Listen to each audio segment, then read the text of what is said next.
Bonjour, bienvenue dans ce nouvel épisode de Bantu Talks. Aujourd'hui, je reçois Mario qui vient nous confier son histoire. Mario a souhaité conserver son anonymat pour des raisons évidentes, parce que pendant très longtemps, il a utilisé les photos de nos enfants, les photos que nous postons régulièrement, innocemment sur les réseaux sociaux, pour partager simplement des moments de vie. À tout de suite. Bonjour Mario. Bonjour madame. Grâce, tutoie-moi. On va essayer d'y aller tout doucement, d'y aller pas à pas. Je sais que c'est pas évident. Vous ne voyez pas son visage, mais ah là là, il est tout timide. Il a les yeux tristes. Tu as les yeux tristes, Mario. Merci, Grâce. Bon. Oui, j'ai une histoire très douloureuse, mais nécessaire pour sensibiliser chacun de l'importance de la protection des données personnelles sur les réseaux sociaux. Donc, il y a de cela quelques années, j'étais profondément impliqué dans des pratiques mystiques dans ce pays. D'accord. Et à cette époque, je cherchais un moyen d'accroître mon pouvoir, parce que j'ai toujours été attiré par le monde parallèle. Bon. Attends, pour qu'on comprenne bien. Parce qu'on se lève pas un matin comme ça et puis on commence à pratiquer, j'imagine. Tu es né dans ça ou bien comment ça a commencé? C'est juste que j'ai toujours été attiré par les esprits, les pratiques ancestrales et autres, vous voyez. Bon, en fait, c'est vrai, je vais vous épargner de certains détails que je dois tenir secrets, mais ce qui est là est que j'ai eu le privilège d'être stagiaire d'un grand maître spirituel dans ce pays. Quand tu étais enfant? Oui, oui. Okay. Donc, tout ça, c'est quand j'étais plus jeune, parce que ça me plaisait en fait. Mais on dit souvent que, excuse-moi hein, pour comprendre, on dit souvent que non, on t'initie, ou bien que c'est que ton grand-père ou ta grand-mère t'a donné t'a transmis son ventre. C'est ce qui s'est passé pour toi. Hein? Pas pour moi. Exactement, c'est ce qui se passe, mais pas pour moi, plutôt pour mon maître spirituel. Ok. Parce que lui, il est plus connu par son talent qu'il a reçu de ses ancêtres. D'accord. Oui. Donc, et d'une part, il est praticien et soigne de nombreux maux comme la stérilité, le sida, le cancer et bien d'autres trucs. Le sida, le cancer, je sais que oui, il va y avoir des gens qui vivent en Europe qui regardent, qui vont nous dire que il nous... soigne, madame, je vous assure, il soigne. Il a soigné.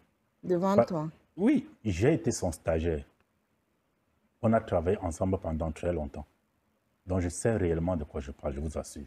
Je sais de Mais quoi avec je parle. quoi les plantes, c'est ce genre de choses? Bon, ce qui est là est que, en tant que praticien, il pouvait faire appel à des pratiques très peu recommandables, je vous assure. Dans des pratiques côté mystique, oui, parce que, croyez-moi, les gens venaient quitter un peu de partout pour venir se consulter chez lui. De la France, de la Chine, des États-Unis, partout dans le monde. Donc, il était reconnu, quoi? Oui, très reconnu. Très reconnu, très reconnu. Donc, un jour, une femme est venue le voir parce qu'elle souhaitait avoir un enfant. Malgré tous les examens qu'elle aurait pu faire, elle n'a toujours pas enfanté. Donc, c'est là où mon maître lui indique que ses guides lui ont révélé qu'elle n'est pas destinée à enfanter. Son destin se trouve ailleurs. Et c'est une femme extrêmement riche. Donc, elle a beaucoup pleuré, c'est vrai. Elle a supplié mon maître parce que, comme étant très riche, elle a fait une proposition incroyable à mon maître. Donc, une somme, beaucoup de sommes d'argent, beaucoup d'argent en fait. Donc, vous voyez que mon maître a fini par accepter. Mais la seule solution était de voler le destin d'une autre femme. Ok, alors attends, juste, on va s'arrêter à ce niveau-là. Je vais récapituler pour qu'on suive, qu'on soit tous au même niveau d'information. Oui, madame. Donc, toi, depuis que tu es enfant, tu as toujours aimé les esprits, les choses un peu mystiques, tu as toujours été attiré par ça. Tu as, on va dire, cherché à évoluer dans ce domaine-là. Et puis, dans tes marches, Chemin faisant, tu es tombé sur un maître spirituel. Oui. Ton maître en question, Un lui... grand maître spirituel. Ok, un grand maître spirituel. Oui. Donc, le grand maître spirituel en question faisait beaucoup de consultations. Au départ, c'est un tradit praticien Voilà. qui a reçu, on va dire, ce don-là de ses ancêtres. Exactement. Donc, il soignait les choses comme on connaît les kystes, les fibromes. Je dis il a eu à soigner le cancer. Même. Oui, le sida aussi. Le sida. Oui. Donc, en fait, sa renommée était telle que des gens qui étaient de partout, de l'Europe, des États-Unis, de la Chine, on venait le consulter justement pour ses dons. Pour ses dons, exactement. Une femme arrive un jour en pleurant parce qu'elle n'arrive pas à enfanter. Oui. Elle n'arrive pas à enfanter. Ton maître donc fait ces choses-là. Et puis, il lui dit qu'on m'a dit que toi, tu n'es pas destiné à ça. Elle a fait tous ces exercices avant d'arriver chez mon maître. D'accord. Donc, elle a fait ses examens là où elle habitait, là-bas, de l'autre côté. Elle a tout essayé pour avoir un enfant. Elle n'a pas pu. C'est où on lui a donc parlé de mon maître qu'elle est donc venue le voir. Elle est venue le voir. Ton maître lui a donc révélé que ses guides lui ont dit que toi, tu n'es pas destiné à enfanter. Oui. Donc, elle est stérile, c'est comme ça et c'est pas autrement. Voilà. Elle a pleuré. Elle a dit que vraiment tout ce que tu voudras, je te donnerai. C'était une femme très, très riche. Très riche, oui, je vous assure. Donc, et ton maître a accepté. Maintenant, il lui a dit que non, comme c'est comme ça et comme ce n'est pas ton destin, on est obligé de détourner le destin d'une autre femme. D'accord. Oui. Donc, ça se fait, ça vraiment. On détourne le destin des gens. Hein? Madame, je vous assure, au début, c'était pas... Pour moi, en tant que stagiaire et travaillant pour ce monsieur, comme j'ai toujours aimé les pratiques et autres, donc ça me faisait pas mal de le faire. C'était une expérience autre. Donc là maintenant, pour y parvenir, nous étions obligés d'utiliser les réseaux sociaux. Excuse-moi, je sais que je pose beaucoup de questions, mais c'est vraiment parce que je ne connais pas plus que ça. Oui. Moi, je sais que les tradis praticiens, oui. On va utiliser les plantes, on a nos remèdes du village. Oui.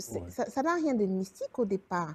Parce qu'il y a beaucoup de grands-mères que je connais, moi-même personnellement, qui vont prendre telle plante-ci, qui mélangent. Sauf qu'à ce niveau, c'est une femme qui n'est pas destinée à enfanter. Et pour qu'elle y parvienne à enfanter, il fallait qu'on vole le destin d'une autre femme. Et trouver la femme qu'on pouvait voler son destin, c'était pas... Bon, il fallait chercher un peu de partout. Ben nous autres, nous avons opté pour les réseaux sociaux. Parce que c'était plus facile. Certainement, parce que c'était plus facile. Oui, pour mon maître, c'était plus facile. Moi qui suivais, moi qui ne faisais qu'obéir à mon maître, j'étais là pour observer et voir comment ça se passe. Vous voyez, c'était plus facile.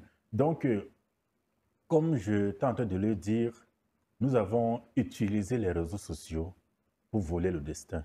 Mais la femme en question avait le sexe particulier, elle voulait un garçon. Elle voulait avoir un garçon. Donc nous avons, je ne sais pas si je dirais par chance ou par malchance, ciblé une femme qui avait publié son échographie sur les réseaux. Et son ventre, poussant d'une femme enceinte, donc son ventre d'une femme enceinte, elle avait fait ses photos publiées sur les réseaux. Nous avons donc volé ces images-là pour détourner le destin de cette femme. Mais comment on détourne le destin des gens? Non, c'est très compliqué, madame. Si je me mets à vous expliquer, vous n'allez pas y croire. Je ne suis même pas sûre que je veux savoir, je veux certainement, vraiment, je vous assure. Oh, donc, on a volé le destin de cette femme enceinte pour donner, parce que quand elle a publié son échographie, ça montrait que c'est un garçon. Ok. Et notre cliente avait besoin d'un garçon. D'un garçon. Vous voyez, n'est-ce pas? On a donc volé son destin pour donner à notre cliente. Là, comment ça me fait? J'ai la chair de poule. Moi-même qui vous parle, c'est pas facile. Donc, quand nous avons donc fait ceci, bien plus tard, comme c'était facile, bien plus tard, les réseaux sont devenus notre champ de chasse en fait. Nous y allons maintenant constamment pour tous ceux qui voulaient la richesse, la fortune, une vie stable en fait. Nous y allons tout simplement en ligne. En ligne, pour voler les destins, les étoiles des autres personnes. Donc, on allait en ligne, on faisait les trucs en direct et autres, les gens se connectaient, et autres, les gens, tout le monde se connectait. Vous voyez? Donc, à travers cela, maintenant, on volait les étoiles d'autres personnes. Mais spécialement des plus jeunes, parce qu'ils sont vulnérables. Les Les plus plus jeunes. jeunes. Oui, parce que plus ils sont petits, plus ils sont purs, vous voyez. Oui. Oui. Donc, constamment, et c'est comme ça que nos clients étaient satisfaits. Mais je suis sûr que beaucoup de gens ne vont pas croire cette histoire. Je t'avoue que moi-même, là, qui suis devant toi, Mais c'est pas que je n'y croyez-moi, crois pas, c'est que je me donne, moi qui suis sur les réseaux, clairement, quelqu'un peut prendre ma photo, il amène ça chez son marabout, je ne sais où, et puis croyez-moi, il madame. vole ma destinée, il vole mon étoile, comme ça, juste avec la Oui, photo de quelqu'un. oui, ça existe. Je ne le connais Oui, ni d'Adam ni d'Ève, rien. c'est possible. C'est possible, ça existe. Le monde est sans pitié actuellement. Le monde est vraiment sans pitié. Donc, mais après tout ceci, quelque temps plus tard, j'ai commencé à ressentir un malaise, une culpabilité croissante. Donc, j'ai arrêté toute cette pratique. Quand vous... Je vais tâcher de récapituler encore, parce que moi, je suis même dépassée dans l'histoire. Mais pour être sûr que je comprends bien. Oui, Quand une dame donc très très riche vient vous voir pour avoir un enfant, vous lui dites que ce n'est pas sa destinée, elle oui, vous supplie, elle vous promet une grosse somme d'argent, vous finissez par accepter, oui, et vous utilisez donc les réseaux sociaux oui. pour détourner en fait la destinée de La quelqu'un destinée de d'autre et quelqu'un la lui d'autre. offrir. Oui, Et c'est donc une femme qui avait publié son échographie, son ventre, comment sa grossesse oui, évoluait. évoluait, Oui, que vous avez utilisé pour pouvoir satisfaire votre cliente. oui. Ça a fonctionné, Ah, puisque votre cliente a eu un garçon. oui. C'est ça, hein? Elle a eu un garçon, oui. Et la dame des réseaux sociaux, là, Bon, là, je peux vraiment pas savoir. Je ne peux vraiment pas savoir. C'est que, en fait, je vais le dire comment. J'ai eu ce sentiment lorsque j'ai rencontré une femme désespérée, une mère désespérée, qui cherchait des solutions à des problèmes inexplicables de son enfant. ouais. Parce que le destin de cet enfant a été volé, Oh. envoyé ailleurs, et l'enfant avait des problèmes qu'elle-même n'arrivait pas à comprendre, en fait. Vous comprenez? Hmm. Donc, sa souffrance, sa culpabilité m'ont frappé de plein fouet parce que j'étais à l'origine de sa souffrance avec mes actions égoïstes, vous voyez. Ouais.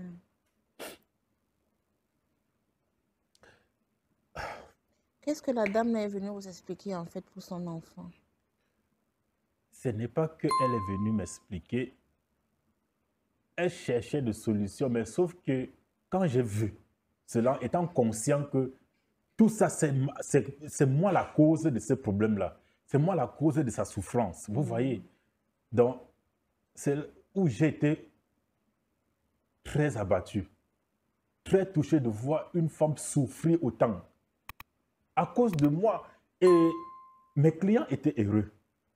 Surtout les femmes, elles étaient heureuses. Mais au détriment d'une autre femme comme elle. Mais son enfant avec quoi? C'est ça que j'aimerais comprendre. Ce n'est pas une maladie qu'on peut expliquer. L'enfant n'est ni mongol. L'enfant n'est ni... Bon, en fait, l'enfant est bizarre et on connaît réellement, même dans les hôpitaux, on ne parvenait pas à identifier la maladie, le problème de l'enfant. Le genre que vous pouvez voir dans les réseaux sociaux, ou peut-être à la télévision souvent, dans les journaux et autres, vous voyez un enfant avec une maladie qui ne s'explique pas. Les maladies congénitales et autres, les maladies bizarres, difficiles à expliquer. Et il n'était pas né comme ça. Voilà, ils n'étaient pas nés comme ça. Et Ouais. tout ça, c'est que nous, on volait leur destin pour donner aux autres personnes. Peut-être l'intelligence de l'enfant, par exemple. Si tu as un enfant qui n'est pas si intelligent que ça à l'école et qu'il y a un autre enfant, peut-être qu'on applaudit, on fait sa publication un peu de partout, on parle de lui dans les réseaux et autres, nous volons le destin de cet enfant pour donner à nos clients. Vous pouvez voir un enfant qui naît avec un génie, avec une connaissance inexplicable. Tout le monde applaudit, les parents sont heureux. Tout le monde est fier d'avoir un enfant comme ça dans sa famille. Mais maintenant, quand on publie ces images sur les réseaux sociaux, nous, maintenant, qu'est-ce qu'on fait? On capture ces images pour transformer l'énergie positive de cet enfant, son intelligence, et envoyer ailleurs, aux autres enfants, des clients qui avaient besoin. Donc, voilà en quelque sorte comment nous on progressait, mais je ne sais pas. Il y a quand même longtemps, j'ai entamé un long chemin de rédemption.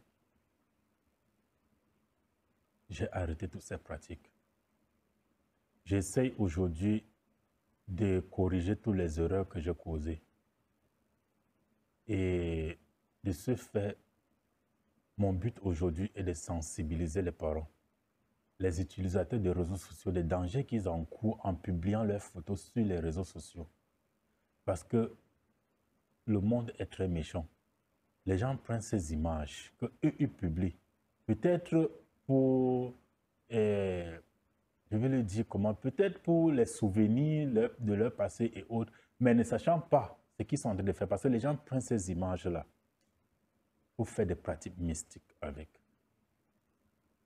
Mais on dit souvent que la roue tourne, que le karma, quand on fait du mal à gauche, justement la roue du destin nous fait payer à droite. Tous tes clients dont tu parles là, donc ils s'en sortent comme ça. Il n'y a pas de comment je dirais, de négativité. Non? Bon, pour ce faire, heureusement que je n'ai pas de réponse, bon, de retour assez. Parce que quand nous, on libère un client, le client s'en va. Les gens qui étaient un peu de partout dans le monde, imaginez quelqu'un qui quitte de la Chine pour venir se consulter chez nous, pour venir nous consulter et on résout son problème et la personne rentre en Chine. On n'aura plus. On ne saura pas comment ça se passe de l'autre côté. Mais tout ceci ne justifie pas les actes, mes actes égoïstes que j'ai causés, ça ne justifie pas. Tout ce que je demande aujourd'hui, c'est la raison pour laquelle je suis venu dans votre émission me confesser. C'est le pardon. Qu'est-ce que tu as mis en place alors? Tu as dit que tu es sur le chemin de la rédemption et Oui. que justement ton témoignage fait partie de ce chemin-là. Qu'est-ce que tu fais au quotidien pour te faire pardonner puisque ce sont tes mots? Oui. Bon, j'essaie tout simplement de sensibiliser les gens. J'essaie tout simplement de sensibiliser les gens. Si les gens peuvent m'écouter et prendre conscience de ces dangers, de tout ce qui est autour des réseaux sociaux et se méfier, moi, ça me ferait grand plaisir parce que je ne peux plus, je n'ai plus rien à faire. J'ai déjà posé cet acte. Il n'y a plus de chemin retour. Donc, je ne peux plus rien. Tout ce que je peux faire actuellement, c'est de sensibiliser surtout les femmes. Parce que ce sont les femmes qui tombent trop dans ces problèmes-là. Les complexes et autres, ce sont les femmes. Je suis là pour elles. Je ne peux plus rien. Parce que j'ai déjà renoncé, je ne fais plus ces pratiques, j'ai arrêté. Est-ce qu'il y a un moyen de se prémunir de ça? Parce que par exemple, pour nous autres là qui ne publions même pas, mais on travaille sur les réseaux sociaux. Je ne suis pas venue pour raconter ma vie. Voilà, ça fait partie de mon métier. Est-ce que tu aurais des conseils à me donner pour me prémunir de ce type de pratique? Oui, oui. Les conseils que moi je peux te donner et aux millions de téléspectateurs qui nous regardent, c'est de beaucoup faire attention et beaucoup prier. Croyez-moi, Dieu existe. De beaucoup prier. Même quand vous êtes sur les réseaux, pour quoi que ce soit, pour un travail ou autre chose, prenez du temps. Prenez même quelques minutes de méditer, de prier avant d'y aller. Parce que même le simple fait de publier ou même d'ouvrir les réseaux parce que vous avez une page. Et généralement, nous avons aussi utilisé les faux profils pour entrer dans les albums photos des familles et tirer les images dont nous avons besoin. Donc, le simple fait de vous connecter, d'y aller, on peut utiliser votre profil. On peut utiliser autre chose. Vous voyez? Donc, il faut beaucoup prier et minimiser aussi les publications qui ne servent à rien sur les réseaux. Parce que vous n'allez pas me dire, un enfant venant de naître, vous publiez sa photo sur les réseaux. C'est pourquoi faire? C'est pour garder les trucs. Je comprends. Ouais. Vous voyez? Quel est le but de les publier? L'enfant est innocent. Et immédiatement, je vous ai dit, quand l'enfant est petit, l'enfant est pur. Donc, voilà, c'est même ces enfants-là que les personnes mal intentionnées cherchent sur les réseaux sociaux. C'est même les photos de ces enfants-là. Des nouveaux-nés, les bébés, les adolescents et autres. Mon Dieu. Ce sont ces images-là que les mal intentionnés cherchent sur les réseaux sociaux. Quel a été l'impact justement de tout ça sur ta vie personnelle? Je veux dire, là maintenant de manière intrinsèque, comment tu dors? Comment tu vis au quotidien? C'est vrai que je ne vais pas dire que je dors mal parce que d'abord, depuis le début, j'ai toujours été attiré par les trucs esprits et autres. Donc, je me suis pas arrêté. Qu'est-ce qui te plaisait dans ça? Comment tu peux rester comme ça? Tu es petit, tu dis que oh non, moi j'aime les esprits. Oui, en fait, je ne sais pas. Je vais l'expliquer comment. C'est ce que moi j'aime. C'est comme quelqu'un qui aime les astres, quelqu'un qui aime les étoiles et autres. Moi, j'aime c'est les esprits. Oui. Moi, je ne sais pas. J'ai toujours aimé les esprits, je ne sais pas pourquoi. Ah, c'est comme ça. J'ai toujours aimé le monde parallèle, le monde au-delà, en fait. Ouais. Savoir comment, après la mort, qu'est-ce qui se passe après la mort. Et même dans la mort, qu'est-ce qui se passe. Comment quelqu'un se développe. Moi, j'ai toujours été attiré par ça. Communiquer avec le vent, les arbres, les animaux, tout ça, j'ai toujours aimé ça. Communiquer même aussi avec les morts. J'ai toujours été attiré par ça. Donc, revenons sur votre question. Comment est-ce que je dors? Comment je dors bien? Mais sauf que j'ai mal. J'ai mal quand je vois les femmes pleurer en longueur de journée que mon enfant était bien portant hier, aujourd'hui. Qu'est-ce qui se passe? Et que je sais que je connais le problème de cette femme. Je connais le problème. Je sais que je suis la cause de sa souffrance. Est-ce que c'est ça? Est-ce que c'est ce que, au fond de moi, je recherche? Non. Je ne recherche pas la souffrance des gens. Mais tu ne peux rien faire pour l'aider. Une fois qu'on a volé comme ça l'étoile de quelqu'un, on ne peut pas la restaurer. Tu nous parlais des prières. Il n'y a pas, je ne sais pas, quelque chose de particulier qu'on peut faire. Donc, quand c'est fait, c'est condamné. Je crois que tout au long de ma formation, je n'ai pas appris à faire marche arrière. Donc, je ne crois pas que c'est possible de revenir. Je ne crois pas. À moins que peut-être mon maître ne m'a pas enseigné je vais dire ça comment, cette partie. À moins que, mais à ce que je sache, il n'y a pas moyen de ramener l'enfant. Déjà, l'enfant qu'on a volé, son esprit, je ne crois pas qu'il y a une possibilité de remettre. Je ne crois pas qu'il y ait possibilité de remettre.